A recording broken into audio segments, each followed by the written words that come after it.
কামারপুকুরে লাহাবাজারে অবস্থিত রামকৃষ্ণ মিশন। রামকৃষ্ণ মিশনের সামনে অবস্থিত হালদার পুকুর। হালদার পুকুরটি 1100 বঙ্গাব্দে কোনো এক সময়ে ফকিরচন্দ্র হালদার এই পুকুরটি খনন করিয়েছিলেন, তাই এর নাম হালদার পুকুর নামে রাখা হয়েছিল। কামারপুকুরে 3-4টে পুকুরের থেকে সবথেকে বড় পুকুর হচ্ছে এই হালদার পুকুর। শ্রী শ্রী রামকৃষ্ণদেব বাল্যকালে এই পুকুরে স্নান করতে আসতেন, তার বন্ধুদেরকে নিয়ে অনেক খেলা খেলতেন, তিনি এই পুকুরে স্নান করতেন। তিনি অনেক স্মৃতি তার এই পুকুরেতে জড়িয়ে আছে। ঠাকুরের সময় থেকেই এই পুকুরটি মহিলা এবং পুরুষদের জন্য আলাদা আলাদা ঘাট ছিল।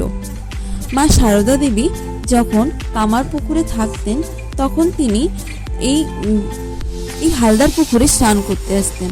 মা যখন স্নান করতে আসতেন তখন তিনি দেখতেন তার সামনে 4 জন সখী এবং পেছনে 4 জন সখী তার সাথে যেতেন এবং মা স্নান করতেন এবং সে সখীগুলো স্নান করতো। মা যখন বাড়ির দিকে রওনা দিত যে সখীগুলো তার সাথে সাথে আসতো এবং মা দেখতেন যে বাড়ির কাছাকাছি চলে আসার পর সে সখীগুলোকে মা আর দেখতে পেতেননি।